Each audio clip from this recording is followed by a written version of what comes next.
प्रणाम, नमस्कार। मैं हूं गणेश युवरकर और आप देख रहे हैं मेरा GH TV यूट्यूब चैनल। यहां पे सिर्फ और सिर्फ सच बताया जाएगा, सिर्फ और सिर्फ सच। एक समय था, यहां तक कि हमारे शास्त्रों में, कोई भी धर्म में, हिंदू, मुस्लिम, सिख, ईसाई, कोई भी धर्म में या कोई भी शास्त्रों में अगर पहले से पहले भी चला जाए और लेटेस्ट से लेटेस्ट भी चला जाए तो एक विलन में ना कुछ अच्छाई हमें बताते हैं। यहां तक कि बॉलीवुड के भी विलन कुछ ना कुछ एक अच्छा काम जरूर करते हैं, जो कुछ ना कुछ एक अच्छाई उनमें बताई जाती है।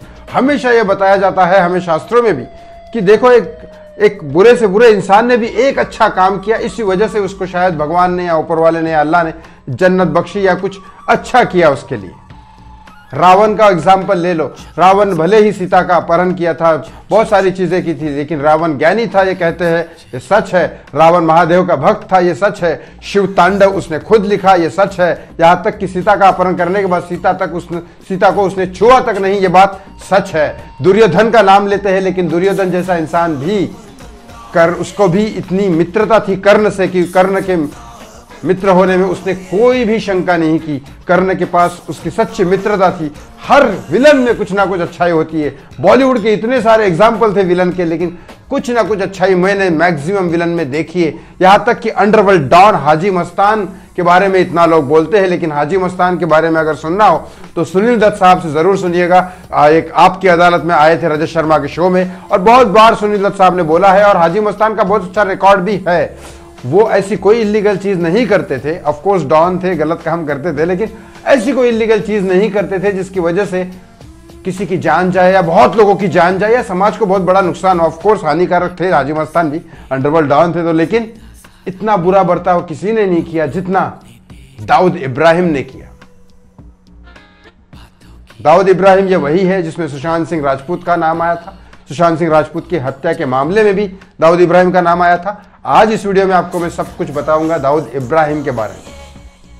आगे बढ़ने से पहले हाथ जोड़ के प्लीज एक रिक्वेस्ट है, इस चैनल को सब्सक्राइब करो, इस वीडियो को लाइक और शेयर करना बिल्कुल ना भूलो, और मैक्सिमम लोगों तक पहुंचाओ ताकि लोगों को सच्चाई पता चले कि वाकई में इतना भयानक, इतना निर्दयी और इतना बुरा इंसान दाऊद हो सकता है। 93 का बॉम्ब ब्लास्ट आपको याद होगा।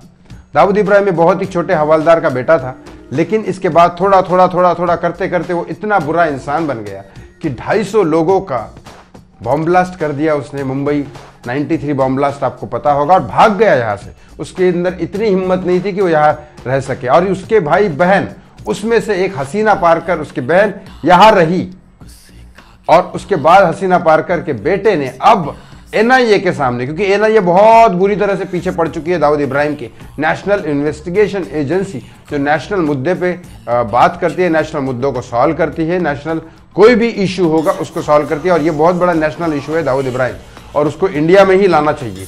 अब चलो बात करता हूँ, NIA पीछे पड़ गई है। NIA ने, पिछले वीडियो में मैंने आपको बताया था कि दाऊद इब्राहिम को पाकिस्तान में पाया गया, कराची के सबसे बड़े पॉश एरिया में, लेकिन वहां पे दाऊद इब्राहिम, अब क्या हुआ, NIA वहां पहुंची, लेकिन इससे पहले एक हसीना पारकर जो दाऊद इब्राहिम की सगी बहन है, उसका बेटा जो अली है, मतलब दाऊद इब्राहिम का भांजा, उसको NIA ने पकड़ा। उसने राज खोल दिया कि दाऊद इब्राहिम ने अपनी पहली बीवी की, दाऊद इब्राहिम की पहली बीवी ने उसको यह बताया कि दाऊद इब्राहिम सेकंड शादी कर रहा है, और वो शादी पाकिस्तान की एक लड़की है और पठान खानदान से है, और इसी शादी के चक्कर में दाऊद इब्राहिम ने, और NIA के डर के मारे दाऊद इब्राहिम ने वो कराची वाला एरिया छोड़ दिया और किसी और एरिया में, पाकिस्तान में ही, और कोई और कंट्री मुझे नहीं लगता उसको सपोर्ट करेगी, क्योंकि वो कंट्री सब उसको सपोर्ट करेगी तो इंडिया के खिलाफ हो जाएगी। और इंडिया आज की डेट में जैसा भी है प्रोग्रेस कर रहा है, लेकिन इंडिया की वजह से बाकी देशों को बहुत फायदा होता है, इंडिया को हो या ना हो, इसी वजह से कोई देश दाऊद को जगह नहीं देगा।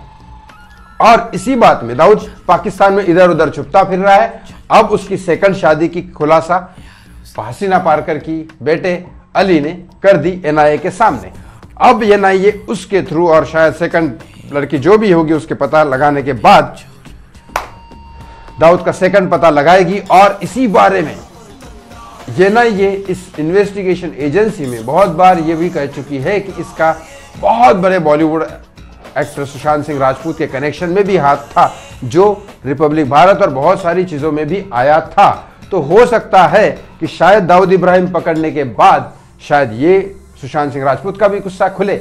और मैं चाहता हूं वैसे पर्सनली एज ए इंसान होने के नाते, as a Sushant Singh Rajput friend होने के नाते, एज ए बॉलीवुड का कोरियोग्राफर होने के नाते, एज ए इंडियन होने के नाते, इन चारों चीज़ों का होने के नाते मैं भगवान से दुआ करता हूं कि दाऊद इब्राहिम को इधर ही लाया जाए, इधर ही लाया जाए। होता है ना, कितना भी बुरा इंसान हो उसकी आखिरी इच्छा पूरी करनी चाहिए। दाऊद इब्राहिम की आखिरी इच्छा यह है कि उसको मरने के पहले एक बार उसकी माँ की कब्र पे जाना है। उसकी माँ की कब्र हिंदुस्तान में है, हिंदुस्तान में उसको आना पड़ेगा। तो भाई साहब हिंदुस्तान में आओ, माँ की कब्र पे जाओ। हम हिंदुस्तानी इतने निर्दय नहीं है कि आपकी माँ को अपना ना मिलने दे, बिल्कुल जाओ मिलो, और उसके बाद Indian law and penal code के तहत आपको जो सजा होगी वो होगी। 302 के अलावा और कुछ तो होगी नहीं, ऑफकोर्स फांसी ही होगी, लेकिन वो इंडिया में होनी चाहिए। दाऊद इब्राहिम को सजा इंडिया में ही होनी चाहिए, क्राइम उसने इंडिया में किया। और इससे पहले सुशांत सिंह राजपूत के केस में दाऊद बहुत कुछ जानता होगा, क्योंकि बॉलीवुड की कोई खबर और वो जानता ना हो, ये नहीं हो सकता। बहुत शौक था बॉलीवुड के स्टार के साथ काम करना, बहुत शौक था बॉलीवुड के लोगों के साथ काम करना, बहुत शौक था बॉलीवुड के लोगों को धमकाना। ये बात अब दाऊद की समझ में आएगी कि जब उसको इंडिया लाया जाएगा। अब तुम्हारे पीछे वो नहीं है, अब मुंबई पुलिस और ये सब नहीं है जो रिश्वत खा के यार तुम्हारे डर के मारे चुप हो जाए। अब तुम्हारे पीछे एनआईए है, एनआईए पकड़ेगी। यही विश्वास मैं करता हूँ कि एनआईए ये इन्वेस्टिगेशन पूरा करेगी, दाऊद इब्राहिम को पकड़ के इंडिया लाएगी और देश के लोगों को और बाकी क्रिमिनल्स को ये खौफ पैदा करेगी कि तुम कुछ भी कर लो, बच नहीं सकते। और इसी केस में ये भी दुआ करता हूँ भगवान से कि शायद सुशांत का भी केस इसी केस से सॉल्व हो। Thank you so much for joining me and watching मी। इस वीडियो को शेयर करना बिल्कुल ना भूलें। ये देश के लिए अच्छा है, समाज के लिए अच्छा है, सुशांत के फैन के लिए अच्छा है और कलाकारों के लिए भी अच्छा है।